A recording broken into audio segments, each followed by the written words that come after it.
Local life coach Rebeccah Silence is in studio. It is a Confession Tuesday.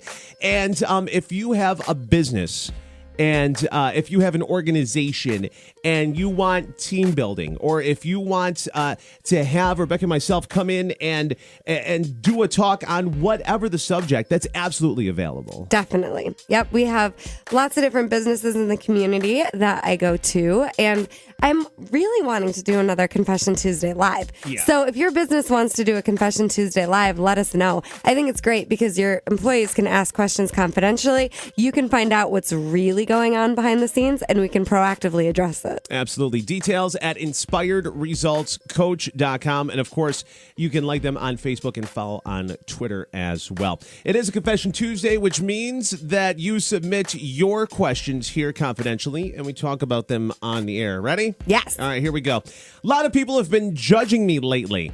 I want them to think differently of me, but I'm not going to change for them. What do I do?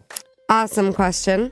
So you are what you judge. All right, say that again. You are what you judge. You are what you judge. Absolutely. Okay. So explain that. Everything that we judge about other people is what we judge about ourselves. Okay. Right? So if I think somebody is manipulative, it might just be reminding me of the parts of me that are manipulative. Okay. So it's either what I do directly and I don't like, or it's like my denied self, the parts of me that I won't let show up.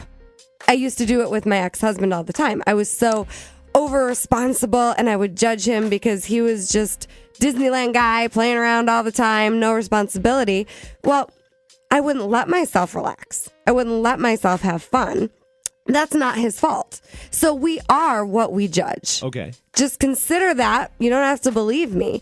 But of course, I'm only able to do anything about me, right? I have no control over anybody else. So you spending a ton of time and energy in judgment of other people is just a waste of time. And when you're talking... Say that again. Say that again. You spending a bunch of time and energy worrying about other people judging you and judging other people, this is time you're never going to get back. Absolutely. And it's just like getting stuck in the snow or getting stuck in the mud. You're just spinning your wheels. And the more you do it, the more, entrenched and the harder it is to... Right. You're just wasting your time and energy. Right. And you're mad people are judging you. So now you're judging them for judging you. And it's just a vicious cycle that's getting nowhere. Right. Fast, right? It's getting you nowhere fast. There's no upside to it. No. And it's a huge distraction from you dealing with whatever it is that you're really wanting that you don't have right now. Right? So if in your relationships, this would be what I call codependence, where I'm in everybody else's business, trying to fix the other person, wanting them to fix me. This will only cause suffering. So my suggestion is, first of all, whatever people are seeing in you or saying about you, understand. It's just them looking in their own mirror. Right. Okay, so you could take what you want and leave the rest. Maybe their judgment strikes a chord with you. And see, here's the deal. If you ever find that, this really strikes a chord with me, it has to be true for you. You have to be believing it, or it wouldn't strike the chord. Okay. Right? So Sure. When I work in schools, I'll talk to kids about, okay, so are you purple with pink polka dots? And they'll look at me and say, what? No. But if somebody calls you a jerk, you're going to believe it? Right? I mean, they might as well be saying you're purple with pink polka dots. Who cares what people are saying? Your response to it, and whether you buy it or leave it on the shelf, that's on you. But other people, who are they to determine your worth?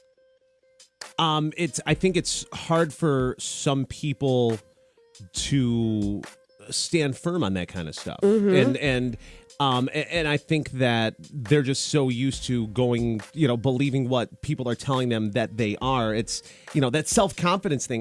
There's something to be said for that. Yeah. And you definitely need to have some thick skin just to get through life.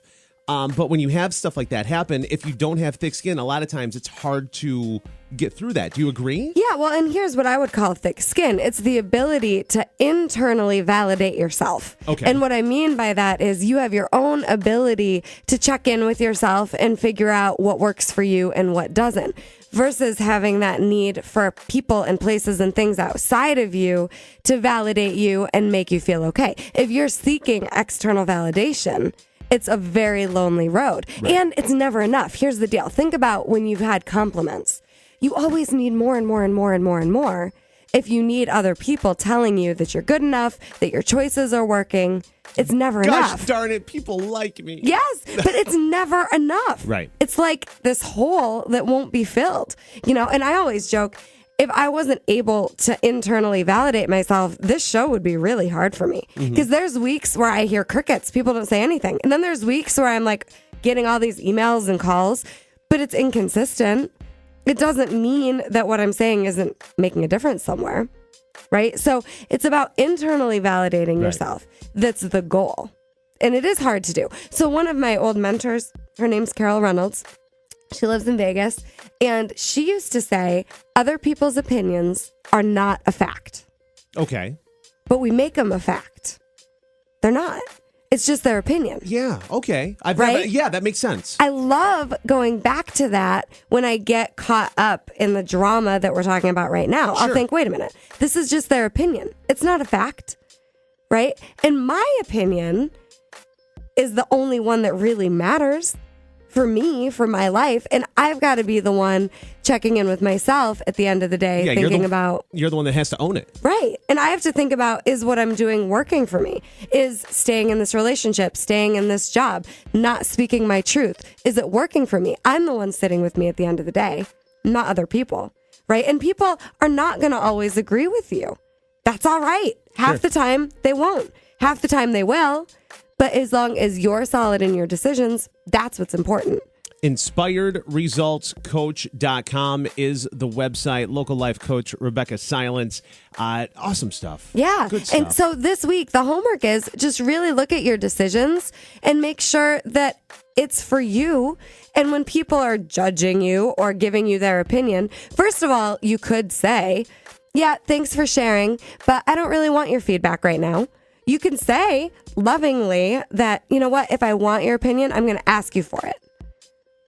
That's a good strategy. Teach people that they don't need to rescue you and swoop in. But the most important thing is to pay attention to your own decisions and to get that other people's opinions are not a fact. How do you feel about what you just heard? Hashtag Confession Tuesday, whether it be on Twitter or on Facebook. Tag us, and of course, you can email us in, and we'll handle it again next Tuesday. Thanks, everybody. Rebeccah Silence, local life coach, InspiredResultsCoach.com for all the details. Great job as always. Thank you. Have a great week. You too. We're going to break. Come back. Big Pop in the Morning, Kiss FM.